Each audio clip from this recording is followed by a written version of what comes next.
RCP Singh की entry से किसको डर है जदयू में? और मुझसे डरते थे वहां संजय झा, ललन सिंह। ललन जी हमारे मित्र थे।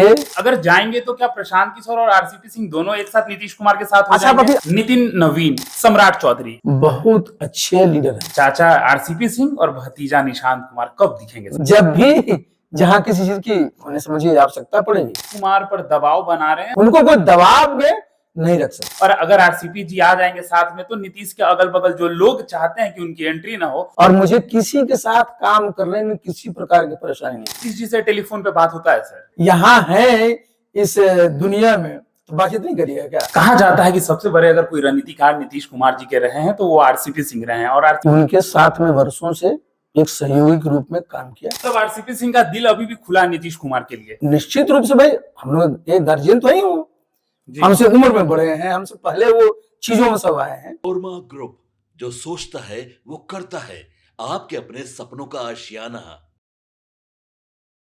नमस्कार, मैं दीपक, भारत लाइव देख रहे हैं आप। देखिए, बिहार की राजनीति में अगर सबसे कोई ज्यादा चर्चा का विषय बना हुआ है, वो हमारे साथ बातचीत करने के लिए मौजूद है। इंट्रोडक्शन की कोई जरूरी नहीं है कि कौन है, आप लोग जानते हैं, देख रहे हैं कैमरे के फ्रेम में कौन बैठा हुआ है। आप लोगों को बताने की कोई जरूरत नहीं है। पूरे बिहार की राजनीति में इनके नामों की इतनी चर्चाएं हो रही है, इतनी खबरें चल रही हैं कि आपको रोज अगर आप पेपर पलटेंगे तो सर आपको दिखाई देंगे। बहुत स्वागत है सर आपका। बहुत बहुत धन्यवाद आपको।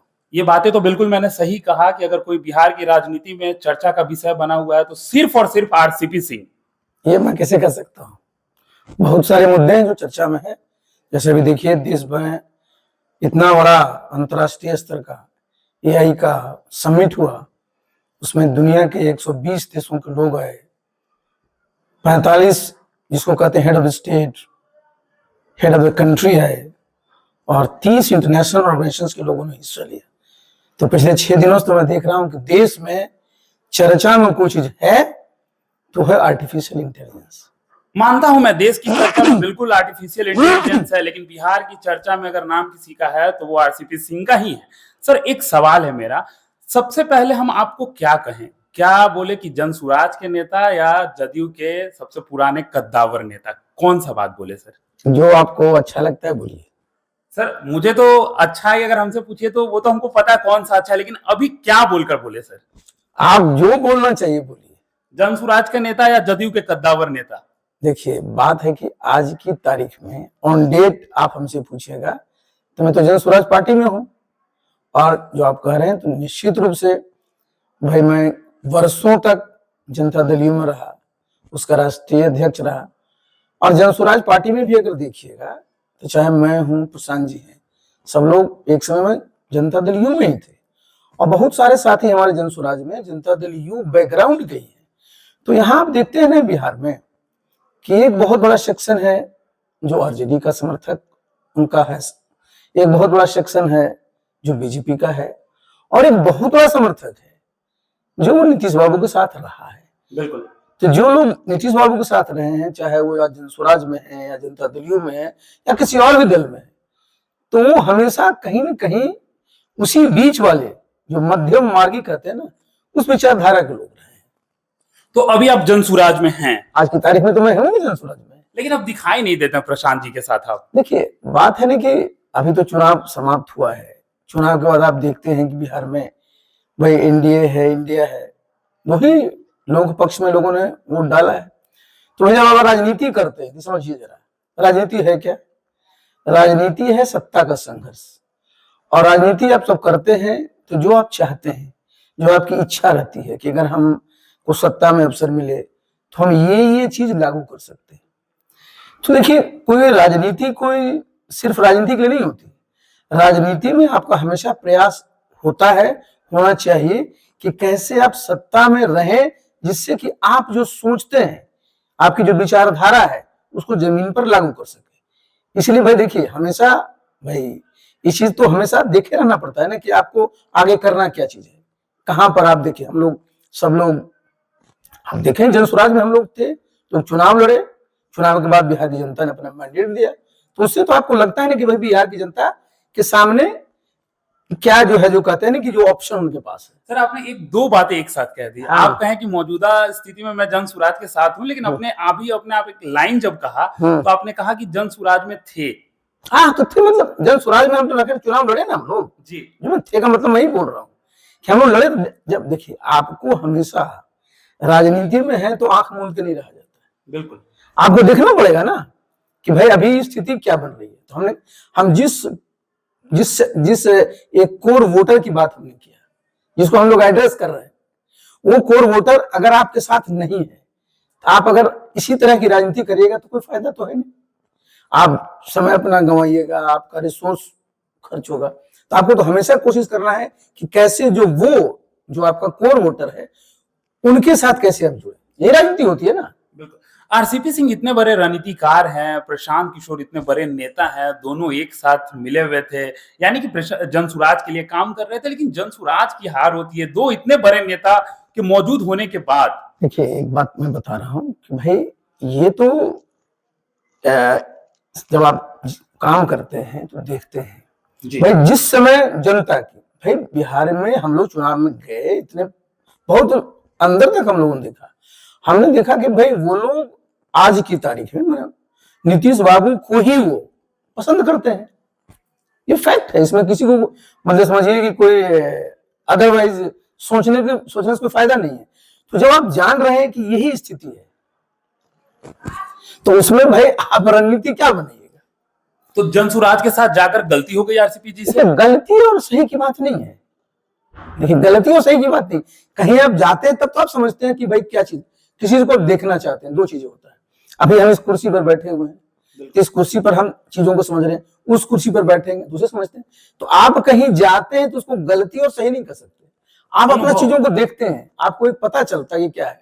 भाई आप देखिए, मैं 1982 से सत्ता में रहा हूँ, मैं गवर्नमेंट जॉब में तो सत्ता में था ना जी।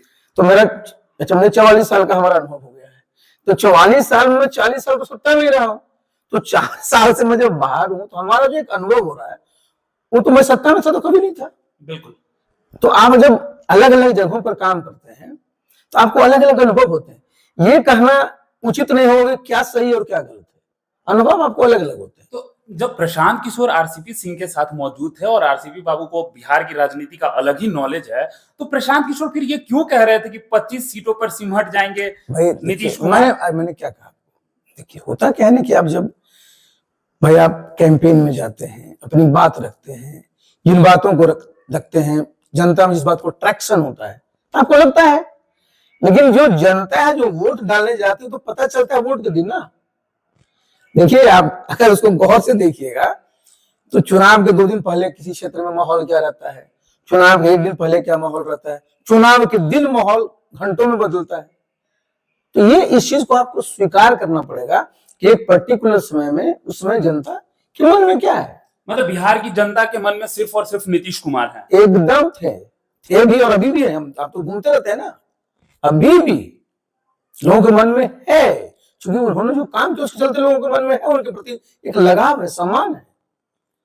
प्रशांत किशोर एक एरोगेंट नेता है नहीं, तो फिर लगातार जो उनका स्टेटमेंट्स आता है। देखिए स्टेटमेंट को आप एरोगेंस नहीं जोड़ सकते।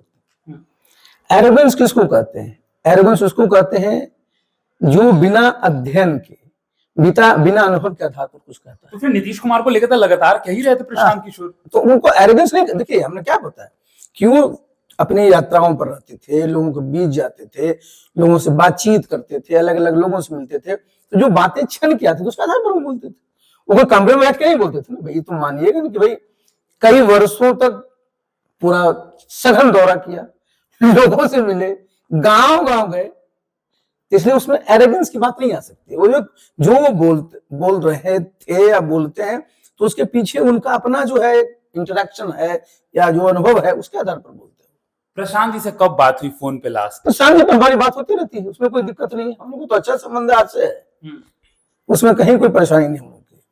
आज नीतीश कुमार जी के साथ दिखाई दिया आप। अगर बिहार की राजनीति में कोई चर्चा सबसे ज्यादा तेज है तो आज ये बातें चल रही हैं कि आरसीपी सिंह जी को नीतीश कुमार ने बुला लिया है, और नीतीश कुमार जैसे ही बुलाया आरसीपी सिंह की मौजूदगी वहां देखने को मिली सतपुड़ा में। देखिए गौर, मैं बताऊं, मैंने देखिए, शुरू में मैंने क्या कहा कि चाहे मैं हूं या प्रशांत जी हैं, हम लोग किस विचारधारा के साथ जुड़े हुए थे। यहाँ नीतीश बाबू, समझिए इस बात को समझना बहुत जरूरी है। वो तो हम माने वही ताकत है ना।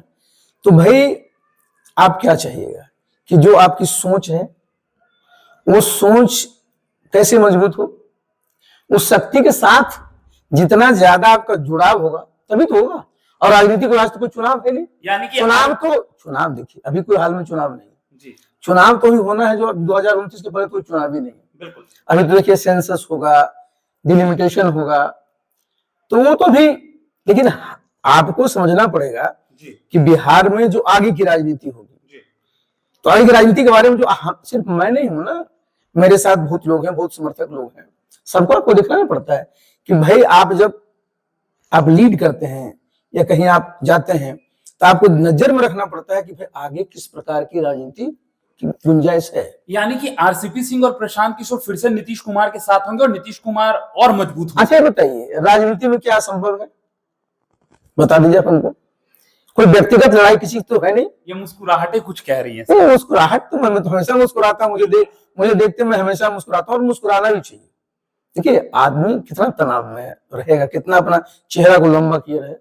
देखिए रिलैक्स चाहिए, जो करना है वो करिए, लेकिन कभी भी किसी चीज को लेकर तनाव में रहिए। और चुनौती देखिए, मैं जिस बात को मैंने शुरू में आपसे क्या छेड़ा, ये चुनौती जरा समझिए कि भाई आज अंतर्राष्ट्रीय स्तर पर, राष्ट्रीय स्तर पर चुनौती जरा समझिए। आर्टिफिशियल इंटेलिजेंस का जमाना आ गया है, आप जरा समझिए कि क्वांटम कंप्यूटिंग का जमाना आ गया है, रोबोटिक्स का जमाना आ गया है। आप समझ लीजिए कि जब स्टीम इंजन आया था तो कितना बड़ा परिवर्तन हुआ था, टेलीफोन आया था कितना बड़ा परिवर्तन आया था, इंटरनेट आया था कितना बड़ा परिवर्तन हुआ था। आज जब एआई आ गया है, आप समझ सकते हैं कि कितना बड़ा बदलाव होने जा रहा है समाज में। और हम लोगों का दायित्व बनता है कि हमारा बिहार जो ज्ञान का केंद्र रहा था, ऐसा नहीं है। देखिए आप समझिए, ये यहाँ पर इतने बड़े बड़े विश्वविद्यालय थे, सत्ता का केंद्र रहा, मगध साम्राज्य चला। तो अब आगे जो हमारी चुनौती होगी, भाई कहीं ना कहीं मिस करते हैं तब ना। भारतवर्ष इंडस्ट्रियल रेवोल्यूशन मिस किया तब ना हम अंग्रेजों के गुलाम बन गए। अगर हम इंडस्ट्रियल रेवोल्यूशन नहीं मिस करते, जिसमें पश्चिम के देशों में औद्योगिक क्रांति हुई, उस समय अगर हमारे देश में भी हुआ होता तो निश्चित रूप से हमको गुलाम नहीं बना पाते। तो देखिए आज जमाना है टेक्नोलॉजी का, और आप बताएं ना कि आप जा रहे हैं किस युग में जा रहे हैं हम लोग। आप एक छोटा सा उदाहरण दूंगा, आजकल चल रहा है, जानना चाहिए कि आपको 10 करोड़ तक लोगों के बीच पहुंचने पर टेलीफोन को 75 साल लगे जी। बिल्कुल।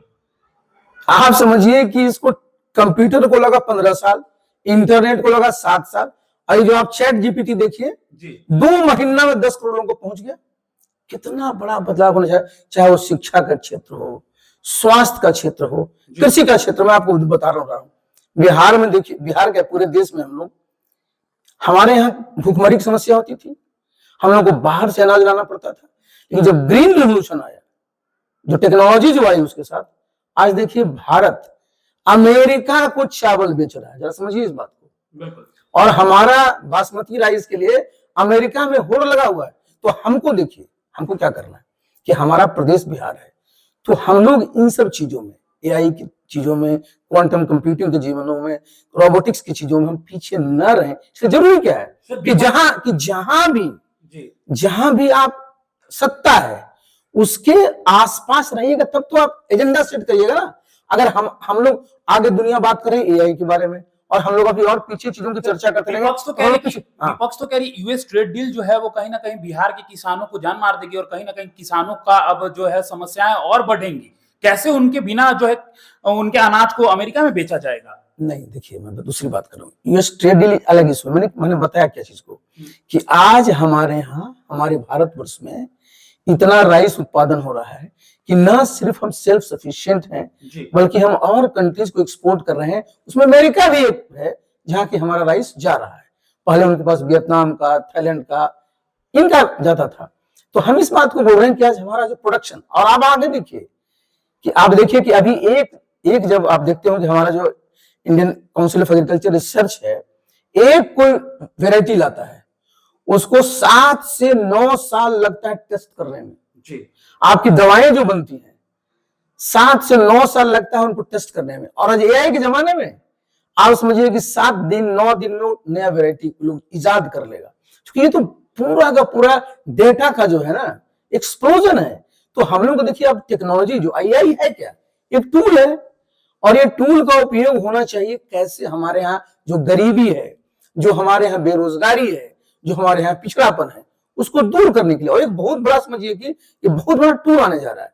तो हमारा क्या है भाई, हम लोगों को आज की तारीख में जो अंतर्राष्ट्रीय स्तर पर जो टेक्नोलॉजी है उसके साथ हमारे बिहार के युवाओं को, बिहार के किसानों को, बिहार के उद्योगपतियों को अलाइन कराना है, जिससे कि हम जो किन्हीं कारणों से पीछे रह गए थे पहले, आज हम पीछे न रह करके बिल्कुल बराबर पर चले। सर अगला सवाल, तो आज नीतीश कुमार जी ने कॉल किया, नीतीश जी से कॉल पे बात हुई, तब आप निशरपुरा में मौजूद थे नीतीश जी के कार्यक्रम में? देखिए वहां पर एक अच्छा उन्होंने आयोजन, डॉक्टर बसंत जी ने, उनका नाम तो बसंत है ही, बसंत ऋतु है भी, उनकी पत्नी का नाम भी सरस्वती है जी। उन लोगों ने वहां पर एक अतिथिशाला, मतलब वहां पर उन्होंने उसका शिलान्यास माननीय मुख्यमंत्री जी के द्वारा कराया है। और उनकी सोच देखिए उसमें क्या है, वो सिर्फ एक गेस्ट हाउस की बात नहीं है। अब देखिए वहां पर उनकी सोच है कि वहां पर आप और भी तरह चीजों को बनाएंगे।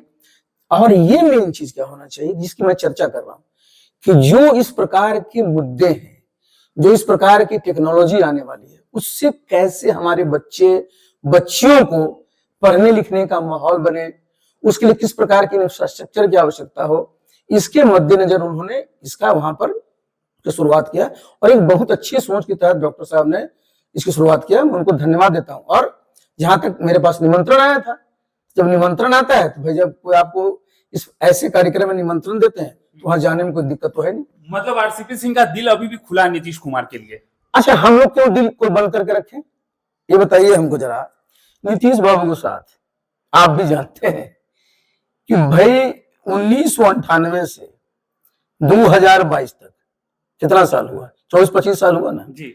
तो हम लोग कितने बार साथ में लंच किए होंगे, कितने बार ब्रेकफास्ट किए होंगे, कितने बार डिनर किए होंगे, कितनी सभाएं अटेंड किए होंगे, हम सब लोग जानते हैं। देखिए मनुष्य का एक रिश्ता है और समय काल में कई बार कुछ चीजें होती हैं, लेकिन देखिए हम तो एक बार नहीं कई बार बोले कि भाई हम लोग के साथ काम किए हैं और देखिए साथ काम किए हैं।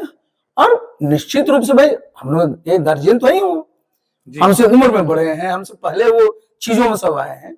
तो आज हमारी क्या बातचीत होगी, आज तो प्रोग्राम था उसमें गए हुए थे, आज कोई बातचीत नहीं हुई है। मुस्कुराए होंगे देखकर एक दूसरे को आप लोग? देखिए हमारे सामने तो हुई नहीं है, तो वैसे भी जब मैं मेरी आदत है जब भी कोई मिलेगा मैं तो मुस्कुराऊंगा ही। बिल्कुल, मैं भी जब आया आपसे बातचीत किया तो आप सबसे पहले मुस्कुराकर स्वागत किया आपने, तो नेचुरल है। तो यानी कि आरसीपी जी को देखते नीतीश कुमार ने मुस्कुराना शुरू कर दिया। हम तो सामने थे ही नहीं, उनके सामने नहीं थे, सामने बातचीत हुई। ये बातचीत कैसी होगी, तो मैंने वहां तो कोई, देखिए वहां पर उनका जो था उद्घाटन का कार्यक्रम, इसका शिलान्यास का कार्यक्रम था, तो उसमें कोई भाषण वगैरह की बात तो थी नहीं। नजरें मिली सर, नजरें का तो भाई मुख्यमंत्री तो दूर रहते हैं तो स्वाभाविक है। कहा जाता है कि सबसे बड़े अगर कोई रणनीतिकार नीतीश कुमार जी के रहे हैं तो वो आरसीपी सिंह रहे हैं, और आरसीपी सिंह को सब कुछ पता है कि जदयू में कब क्या हो रहा होता है। जो नीतीश कुमार लाइन कहते हैं कि दाएं हाथ से काम करो तो बाएं हाथ को पता नहीं चलना चाहिए। तो ये बताइए सर, जो जदयू को लेकर बातें कही जाती है कि जो जदयू कमजोर मजबूत, आपके हिसाब से पहले और अब के जदयू में क्या अंतर दिखाई पड़ता है आरसीपी सर? देखिए एक बात मैं बता दूं, मैं रणनीतिकार तो नहीं रहा हूं, हाँ इतना जरूर है कि उनके साथ में वर्षों से एक सहयोगी के रूप में काम किया। और चूंकि उनके साथ काम करने के पहले भी मैं उत्तर प्रदेश के कई नेताओं के साथ, लेकिन नीतीश जी का तो अलग बात है, मैंने काम किया था जी। तो मेरे पास भी लोगों के साथ काम करने का अनुभव था। और नीतीश बाबू के साथ जब हम काम किए थे तो कोई पदाधिकारी और नेता का हम लोग का संबंध नहीं था, हम लोग का संबंध बहुत ही जिसको कहते हैं ना आत्मीय संबंध रहा है। तो इसलिए हमें उसमें कहीं कोई समझिए कि परेशानी नहीं हुई काम करने में। और जहां तक आप अब और तब के जदयू में क्या अंतर है? देखिए भाई मैं तो 4 साल से बाहर हूं तो मुझे क्या पता है, देखिए मुझे क्या पता, लेकिन निश्चित रूप से मैं सरकारी संगठन में पहले काम करता था, मैं सरकारी सेवा में था, सरकारी संगठन ही ना है वो। और मैं जब राजनीतिक संगठन में था तो मेरा फोकस हमेशा रहा है, जहां भी आज भी मैं हूं, तो जो भी हमारा कार्यकर्ता होता है उनके साथ हमारा एक संबंध रहता है। देखिए राजनीति में कार्यकर्ता को क्या चाहिए, राजनीति में कार्यकर्ता को मान सम्मान चाहिए। और मान सम्मान क्या होता है, सिर्फ पद ही नहीं होता है। आप कार्यकर्ता के बारे में पूछताछ करते रहिए, उनसे टेलीफोन पर बातचीत करते रहिए, वो जब मिले उनका हालचाल पूछिए, उनके सुख दुख में, उनके घर में शादी है, उनके घर में किसी प्रकार का होता है, उसमें से उसे कार्यकर्ता का मनोबल ऊंचा रहता है। आखिर देखिए बिहार में भी 243 से विधायक बन सकता है जी, 40 से सांसद बन सकता है, लाखों वर्कर होते हैं। तो नेता का काम क्या होता है? नेता का काम होता है कि जो भी कार्य करता है उनको सम्मान देना, और सम्मान यही होता है कि उनसे आपका बराबर का इंटरेक्शन होता रहे, इससे उनका मनोबल ऊंचा रहता है। सर मजबूत हुई है जदयू या कमजोर हुई है? ये मैं कैसे कर सकता हूँ? मैं तो जदयू में आज नहीं हूँ ना, तो मैं कैसे कर सकता हूँ? लेकिन आपके हिसाब से एक देखा देखी में नहीं, क्या देखिए देख पा मैं, रहे देखिए हैं इस पर मैं नहीं कह सकता ना, चूंकि तो जनता दल के लोग ही समझते होंगे क्या है, लेकिन निश्चित रूप से मैं फिर बता रहा हूँ कि मेरा ये स्वभाव है, और मैं समझता हूँ कि ये स्वभाव होना चाहिए नेताओं को, कि कहीं भी किन्हीं के साथ कितने समय तक भी काम किए हैं तो ऐसे संबंध रखिए जिससे कि जब मिले ना तो प्रणाम करने में दिक्कत नहीं होनी चाहिए। नीतीश जी से टेलीफोन पे बात होता है सर? भाई इधर तो हमारी कोई बातचीत नहीं हुई है। अभी बातचीत नहीं हुई है लेकिन होता है। अरे तो भाई ऐसा है कि देखिए भाई यहाँ है इस दुनिया में, तो बातचीत नहीं करिएगा क्या? आप कहते हैं कि आप कार्यकर्ताओं का बहुत ख्याल रखते हैं, बार बार आप हमेशा ये बातें कहते हैं कि कार्यकर्ता के बिना हम लोग कुछ नहीं है। तो कार्यकर्ता तो लगातार एक ही बात कह रहा है ना कि आरसीपी सिंह जी की एंट्री जदयू में होनी चाहिए, सबसे मजबूत पुराने नेता है, और अगर आरसीपी जी आ जाएंगे साथ में तो नीतीश के अगल बगल जो लोग चाहते हैं कि उनकी एंट्री ना हो वो रोक नहीं पाएंगे। देखिए एक बात मैं फिर बता दूं, इस बात को मैं बहुत स्पष्ट कर देता हूं, देखिए बिल्कुल ऑन रिकॉर्ड। जी, जितने भी जनता दल यू के कार्यकर्ता हैं और नेता हैं, मेरा किन्हीं से कोई, पूछ लीजिएगा सबसे, 1 to 1 में पूछ लीजिएगा, अकेले भी पूछ लीजिएगा, मेरा कभी कोई विवाद नहीं रहा है, मेरा वो स्वभाव ही नहीं रहा है। मैंने सबके साथ काम किया है और मुझे किसी के साथ काम करने में किसी प्रकार की परेशानी नहीं हुई, और मैं अपने मन में किन्हीं के प्रति किसी प्रकार का द्वेष तो छोड़ दीजिए, मैं किसी और तरह की भावना का ख्याल नहीं रखता हूँ। देखिए मैंने क्या कहा आपको कि किन्हीं के साथ अगर आप एक बार भी काम किया है ना तो संबंध ऐसे रखिए ना कि उसमें कड़वाहट नहीं होनी चाहिए। आप जहां भी रहिए उसमें कोई दिक्कत नहीं है, लेकिन कभी व्यवहार वार्तालाप इस तरह का नहीं होना चाहिए जिससे कि आपको अपने खराब लगे। अच्छा, नीतीश कुमार अपने यूएसपी के लिए जाने जाते हैं सर, और लगातार ये बातें कही जा रही हैं जो गैर भाजपाई हैं कि वो नीतीश कुमार पर दबाव बना रहे हैं, और नीतीश कुमार जो है उनके पास सीएम कुर्सी है लेकिन संभाल भाजपा रही है पीछे से। आप नीतीश जी को करीब से देखें, क्या लगता है? देखिए एक बात मैं बता दूं, नीतीश बाबू को तो मैंने बताया ना कितने वर्षों से मैं जानता रहा हूं, उन पर कोई दबाव नहीं बना सकता है, कोई दबाव नहीं बना सकते। देखिए वो सुनते सबका है, बातचीत सबसे करते हैं, एक्सेसिबल सबसे रहते हैं, लेकिन जो उनको उचित लगेगा करते वही है, उनको कोई दबाव में नहीं रख सकता है। गृह विभाग चला गया सर फिर?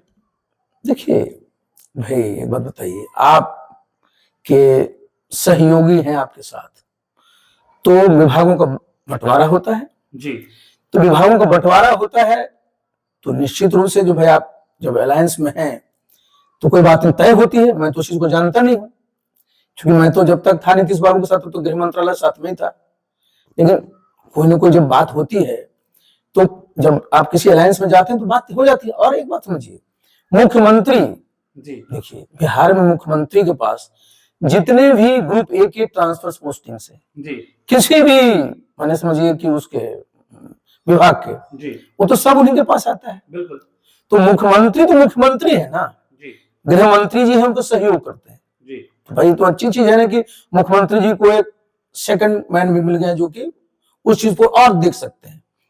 लेकिन जहां तक जिम्मेवारी की बात है तो जिम्मेवारी तो प्रदेश में मुख्यमंत्री की होती है, और नीतीश बाबू इतने सक्षम तो है ही ना कि चाहे विभाग को उनको इतना अनुभव है कि निर्णय लेने में उनको कोई दिक्कत होती नहीं है। सर नीतीश कुमार के तबियत को लेकर लगातार सब सवाल पूछते हैं, लेकिन नीतीश कुमार कहीं ना कहीं से प्रूफ कर देते हैं। आईजीआईएमएस कल पहुंच गए थे सुबह सुबह निरीक्षण करने। आपके हिसाब से क्या लगता है, जो ये लोग कहते हैं, तेजस्वी यादव ने तो ट्वीट करके बाकायदा कह दिया था कि 2 बीमारी है उनको, एक डिमेंशिया और एक अल्जाइमर, क्या लगता है आपको? देखिए मैं तो डॉक्टर नहीं हूँ और मैंने बताया कि मेरी तो कोई उनसे 1 to 1 इधर बातचीत नहीं हुई है जी, पास बैठ करके, लेकिन आज ही मैंने उनको देखा दूर से जी, तो हमको तो स्वस्थ दिख रहे थे। तो जो लोग कहता है कि तबियत उनका खराब है उसके पीछे क्या कारण है? देखिए उस पर मैं क्या कहूँ, हम्म, देखिए एक तो किसी भी व्यक्ति के मैं हूं और कोई हो, जी उसके स्वास्थ्य वगैरह पर चर्चा कम होनी चाहिए। चर्चा होनी चाहिए कि जो उनके ऊपर दायित्व है जी। उसका निर्वहन वो कैसे कर रहे हैं, ये होना अच्छा, चाहिए। आपके लिए लोग भूख हड़ताल कर रहे हैं कि भाई हमारे पुराने नेता हैं और कहीं न कहीं अगर आते हैं तो फिर से एक बार मजबूत हो जाएगा समाज लॉकुस, तो कब जा रहे हैं आप? देखिए एक बात बता देते हैं आपको, हाँ। आप यहाँ हम तो आप देखते हैं कि हमसे मिलते रहते हैं सब साथी। जी। मैंने आपको बताया ना कि हमारा ये स्वभाव है कि लोगों से हम मिलते रहते हैं। तो भाई हमारा काम है अपने जितने लोग हैं जिससे हमारा संबंध बना है, आगे बनेगा भी, उनसे हमेशा एक संबंध बनाए रखते हैं। जी। इससे ज्यादा और क्या कर सकते हैं आपको। निशांत कुमार और आपकी एक पोस्टर लगी रहती है जदयू कार्यालय के बाहर और लिखा रहता है उस पर कि अगर चाचा भतीजा एक साथ बिहार में आ जाएंगे तो चाचा भतीजा बिहार में उसी तरीके से काम करेंगे जिस प्रकार से नीतीश कुमार काम कर रहे हैं। तो चाचा भतीजा यानी कि चाचा आरसीपी सिंह और भतीजा निशांत कुमार कब दिखेंगे साथ? देखिए एक बात मैं बता दूं, जी मैं जरूर नीतीश बाबू के साथ उनका प्रिंसिपल सेक्रेटरी भी था, पहले सेक्रेटरी भी था, जी लेकिन हम लोग का संबंध बहुत ही, बताया ना आपको कि पारिवारिक और आत्मीय रहा है। जी और निशी से मेरा संबंध आज का तो है नहीं, वर्षों से है। जी और मैं तो बस भाई हम तो यही चाहेंगे कि निशी का जो भविष्य है वो उज्जवल रहे, और हमसे जब भी जहां किसी चीज की उन्हें समझिए आवश्यकता पड़ेगी तो मैं तो बिल्कुल निशी को दूसरा समझता ही नहीं हूँ, अपना बिल्कुल घर का एक बार समझता हूँ। दर्शकों को बता दीजिए, निशांत कुमार लोग जानते हैं लेकिन आरसीपी बाबू उनको निशी बुलाते हैं। आज से थोड़े हम लोग बुलाते हैं, तो शुरू से ही बताते हैं निशी हम लोग बोलते हैं। तो निशी से आपकी बात होती है? इधर तो बातचीत नहीं हुई, लेकिन निशी से तो रहा है, वर्षों का संबंध रहा है। फोन करते हैं कि चाचा ऐसे ऐसे है करके? देखिए निशी के पास मोबाइल तो रहता नहीं, तो इसलिए वैसा, निशी का अपना एक स्वभाव है। कैसा स्वभाव है निशी का? देखिए अगर आप देखिएगा तो आज की तारीख में ना निशी के स्वभाव का बहुत कम इंसान है, कभी भी निशी के मुंह से किसी का बुराई नहीं सुनिएगा, ये बता देते हैं आपको। वो बहुत ही एक निश्चल स्वभाव का व्यक्ति है, बिल्कुल बहुत ही। तो निशांत के साथ अगर आरसीपी सिंह आते हैं तो कहीं ना कहीं कार्यकर्ताओं में तो खुशी रहेगी, और लॉकुस समाज की जो बात हो रही है लगातार, वो कहीं ना कहीं सर एक भारी सपोर्ट और बहुमत दिखाई देने को मिलेगा। देखिए इतना तो मैं कहूँ ना कि मैं तो बताया ना कि भाई निशी से मेरा वर्षों का आत्मीय संबंध रहा है, तो मेरी क्या इच्छा होगी भाई मजबूत हो। तो क्या नीतीश कुमार के बाद निशांत को गद्दी मिलेगी? भाई देखिए गद्दी किसको मिलेगी ये तो बिहार जनता तय करती है ना, और आज की तारीख में तो नीतीश बाबू है ही, तब इस पर चर्चा क्यों करते हैं हम लोग। लेकिन एक बात और कहा जा रहा है सर लगातार कि अगर नीतीश कुमार हैं और अगर निशांत आते हैं तो बैकडोर में अगर कोई संभाल सकता है ये सब कुछ को तो वो आरसीपी अरे सिंह है। देखिए भाई कयास लगाने पर तो किसी को रोक नहीं लगा सकते, लेकिन मैंने तो एक ही बार कह दिया ना, हम लोग का संबंध सिर्फ राजनीतिक नहीं है बल्कि पारिवारिक और आत्मीय है। सर एक और बात है, ये बातें बार बार कही जाती हैं कि आरसीपी सिंह पर नीतीश कुमार आंख बंद करके भरोसा करते हैं, और इसलिए भरोसा करते हैं क्योंकि जब हम पिछले विधानसभा के चुनाव की बात करें जिसमें जो जदयू की स्थिति हुई थी, उसके बावजूद भी राष्ट्रीय अध्यक्ष आपको बनाया जाता है। लेकिन जो लोग आज नीतीश के अगल बगल रह रहे हैं वो कह रहे हैं कि 72 पर से 42 वाले लाने वाले वो लोग हैं। देखिए एक बात मैं बता दूं, मैं इन विषयों पर बातचीत नहीं करता, मैं इतना ही सिर्फ कहता हूं आपको कि राजनीति में जो नेता का समझिए लाइन होता है, जो भी उनके सहयोगी होते हैं उनका दायित्व होता है उसको लागू करना। तो नीतीश बाबू के साथ हम काम किए, वर्षों तक काम किए। हमारा क्या दायित्व था कि नीतीश बाबू को जो सोच है, चाहे वो राजनीतिक सोच हो, प्रशासनिक सोच हो, उसको जमीन पर लागू कराना हमारा इतना ही दायित्व रहा है, और मैं अपने दायित्व के निर्वहन में कभी भी कोताही नहीं करता। आरसीपी सिंह की एंट्री से किसको डर है जदयू में? अच्छा बताइए हमसे भी कोई डर सकता है क्या? मेरा स्वभाव इस प्रकार का है कि मैं जहां कहीं भी रहा हूं मुझसे कभी कोई नहीं डरता। हाँ एक बात मैं बता दूं, मैं तो प्रशासन में रहा, आप चले जाइए उत्तर प्रदेश में पता कर लीजिएगा, यहाँ तो मैं मुख्यमंत्री के सहयोग में था ना, वहां तो मैं एसडीएम भी था, कलेक्टर भी था, मैं सब पदों पर, पता कर लीजिएगा। हमसे मिलने वाले का हमेशा एक रहता था, और मुझसे डरते थे वहां। प्रशासन में आप तो डरे कौन आपसे, जो लोग गलत करता है, लेकिन राजनीति में हमसे कोई क्यों डरेगा? क्योंकि राजनीति में सभी कार्यकर्ता उस पार्टी के होते हैं, सारे स्टेक होल्डर हैं, सबका सोच अलग अलग हो सकता है, लेकिन पार्टी में किसी से डरना जी। और किसी को वो संभव नहीं। तो जो आरसीपी सिंह से टकराएगा, अगर बीच रास्ते में आएगा तो क्या होगा उसको? देखिए, हम टकराने वाले हैं ही नहीं, हम तो सबको गले लगाने वाले हैं। आप गले लगाने वाले हैं सर, लेकिन अगर जब रिएक्शन सामने से सही नहीं आया तो फिर नहीं, हमारा किसी प्रकार रिएक्शन होगा, हम बिल्कुल या तो हाथ जोड़ेंगे या गला लगाएंगे। हाथ जोड़ेंगे या गला लगाएंगे, सामने से कुछ भी बोले, कुछ भी, मतलब एक पॉजिटिवनेस हमेशा। अरे तो देखिए होता क्या है, व्यक्ति को आखिर बताइए, कोई पद यहाँ परमानेंट है क्या? जब आपका शरीर ही परमानेंट नहीं है, सबको एक दिन जाना है, तो यहाँ किस बात की अकड़न? जितना दिन रहिए, जहां भी रहिए, सब लोग मिलजुल करके काम करिए, सबका भला होता है। कब जाने की उम्मीद है होली के बाद? अरे भाई, मैं तो बताया ना कि इस सब चीज पर मैं क्या कर सकता हूँ, वो तो समय और काल जानता है। बुलावा आ रहा है लगातार, ये तो आप जानते होंगे। अच्छा, एक सवाल और सर, अगर जाएंगे तो क्या प्रशांत किशोर और आरसीपी सिंह दोनों एक साथ नीतीश कुमार के साथ हो अच्छा, आप जाएंगे? अभी आगे देखिए ना क्या क्या होता है। कुछ होगा बड़ा, उम्मीद तो इसी की रहती है कि हमेशा आगे अच्छा बड़ा होगा, और इंतजार भी। तो इंतजार तो करना ही पड़ता है ना लोगों को। एक आखिरी सवाल सर, जिस तरीके से बीजेपी को लेकर नीतीश कुमार को कहा जा रहा है कि नीतीश कुमार जो है वो दबाव में काम कर रहे हैं, नीतीश कुमार कई फैसले जो हैं खुद से नहीं ले रहे हैं, बैकडोर से कोई और संभाल रहा है बिहार की सत्ता, लेकिन नीतीश कुमार, जैसा कि आपने कहा, आप जानते हैं नीतीश कुमार को कि कोई संभाल उनको नहीं सकता, वो खुद संभले हुए हैं और बिहार को बेहतर तरीके से संभाल सकते हैं और लोगों का भरोसा जीत चुके हैं। तो ये बातें क्यों बार बार आ रही है? देखिए, मैंने कहा ना, इस बात में कोई दम नहीं। देखिए, मैंने कहा कि नीतीश बाबू का अपना एक व्यक्तित्व है जी, आज का है व्यक्तित्व। आप देखिए कि उनका, अगर आप छात्र जीवन से देखिएगा, चाहे एक सांसद के रूप में देखिए, केंद्रीय मंत्री के रूप में देखिए, भारत सरकार के जो मंत्री रहे वो उस समय जो काम आप देखिए, यहाँ के मुख्यमंत्री रहे, तो वो कोई भाई उनका जो समझिए करीब करीब समझिए कि 40 वर्षों से ज्यादा का तो सीधा सीधा अनुभव है। तो इसलिए उन पर कोई दबाव, मैं फिर बोल रहा हूँ, दबाव नहीं। हाँ, आप उनको कुछ सलाह दीजिएगा, कुछ सुझाव दीजिएगा, तो वो फिर कट्टर सोच के नहीं है, वो हमेशा जो कहते हैं ना कि वो फ्लेक्सिबल होते हैं इस मामले में, कि अगर आप कुछ कहिएगा तो अपने चीज को उसको उस नजरिए से देखेंगे, वो नहीं कि बिल्कुल तने है तो तने नहीं। एक जो है ना उनका उस चीज का रहता है, इसलिए उन पर कोई दबाव, अब क्या दबाव डालिएगा, जानते हैं कि उस आदमी का व्यक्तित्व क्या है। बार बार ये बातें कही जाती है, हवा जिधर है नीतीश कुमार उधर है, और नीतीश के बिना बिहार में सरकार सोची भी नहीं जा सकती है। कितना इत्तेफाक रखते हैं आरसीपी सिंह इससे? भाई इधर तो आप देख न रहे कि एकदम उसमें कहीं कोई किसी को कोई डाउट ही नहीं है। डाउट ही नहीं है। सर, कुछ नेताओं का नाम लेंगे और हम आपसे बस पूछेंगे, एक शब्द में बस जवाब दीजिएगा, आपको जो उनके बारे में सोचते हैं। सम्राट चौधरी बहुत अच्छे लीडर हैं। रविशंकर प्रसाद, अरे रवि बाबू का क्या कहना, हम लोग साथ में काम किए, उनको वर्षों से देखते रहे।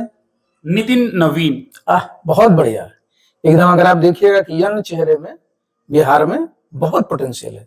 पप्पू यादव, पप्पू यादव से भी मेरे अच्छे संबंध है, उनके बारे में लोग कुछ भी बोलते रहते हैं, लेकिन सारी में एक लड़ने का जो है वो जज्बा है। राहुल गांधी, देखिए राहुल जी इस देश के लीडर ऑफ पोजीशन है। लीडर ऑफ पोजीशन हमेशा वो व्यक्ति होता है जिसमें संभावनाएं बहुत होती हैं आगे। प्रशांत किशोर, प्रशांत तो साथ में हम लोग काम किए हैं, उसमें कहना क्या है। ललन सिंह, ललन जी हमारे मित्र थे, मित्र हैं, मित्र रहेंगे।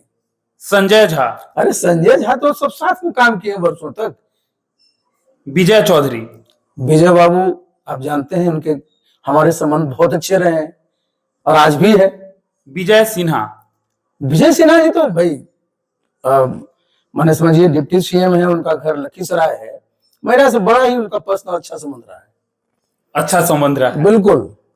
अपने दर्शकों को क्या कहेंगे जो लोग देख रहे हैं आपको, उनको क्या आप सूचना देना चाहेंगे या उनसे क्या कुछ? देखिए मैं तो इतना ही कहना चाहूंगा कि इस समय में बड़ा बदलाव आने वाला है। टेक्नोलॉजी के माध्यम से समाज में बहुत बड़ा परिवर्तन होने जा रहा है। तो मैं सबसे अनुरोध करूंगा कि अपना आंख कान खोले रखिए, दिमाग को अलर्ट रखिए, और जो बदलाव आए उसके जितने तरह के निर्णय लेने हो वो लेना चाहिए, जिससे कि आगे आपका, आपके परिवार का, आपके समाज का, आपके भविष्य, आपके प्रदेश का, देश का भविष्य उज्जवल हो। तो देखिए, हमारे साथ खास बातचीत करने के लिए आरसीपी सिंह थे। साफ तौर पर इनका कहना है, और सबसे बड़ी बात मैं आपको बता दूं, बेबाकी से इन्होंने एक एक प्रश्न का जवाब दिया है और कहते नजर आए हैं कि अभी बहुत कुछ होना है। और रहा नीतीश कुमार का बात, तो इनसे करीब कौन देखा है नीतीश कुमार को, और ये बातें बिल्कुल कही जाती है नीतीश कुमार किसी के उस पर नहीं टिके हैं, उस पर मतलब समझ रहे हैं ना आप, किसी पर डिपेंडेंट नहीं है। नीतीश कुमार एक स्वतंत्र नेता है और उनको कोई नहीं संभाल रहा है। नीतीश कुमार चला रहे हैं बिहार। अब देखना दिलचस्प होगा कि आरसीपी सिंह की एंट्री कब होती है जदयू में, क्योंकि इनका कहना है कि राजनीति में कोई भी असंभावनाएं नहीं देखी जाती हैं, और ये बातें लगातार कही जाती हैं कि राजनीति अनिश्चितताओं का खेल है। फिलहाल इस खबर में इतना ही। आप क्या सोचते हैं, आप क्या चाहते हैं, इनकी एंट्री कब हो? और अगर आप चाहते हैं तो कमेंट बॉक्स में जरूर बताएं, ताकि हम दोबारा सर से उस कमेंट को लेकर पढ़े और इनसे पूछे कि सर, आपके जो लोग हैं, जो आपके चाहने वाले लोग हैं, क्योंकि आप तो भूख हड़ताल पे भी इनके लिए बैठे थे, क्या कुछ होगा, सब कुछ देखना दिलचस्प होगा। फिलहाल इस खबर में इतना ही। बने रहिए भारत लाइव के साथ।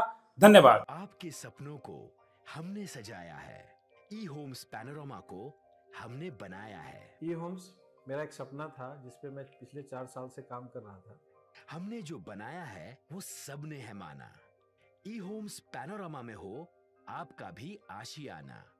और फाइनली हमने 2021 में इस प्रोजेक्ट को लॉन्च किया। बहुत लोग अप्रिशिएट कर रहे हैं कि पूर्णिया जैसे शहर में, बिहार के, एक तो बिहार की बात करें, उसमें भी पूर्णिया जैसे छोटे जगह में इस तरह का लाइफस्टाइल देना, ये सुन के हम लोगों को बहुत अच्छा लगता है। ई होम्स में हमने कुछ और भी किया है, जैसे हम जिस जगह में रह रहे हैं हमारे फैमिली सिक्योर हो, उनको सिक्योरिटी का ध्यान में रखा है।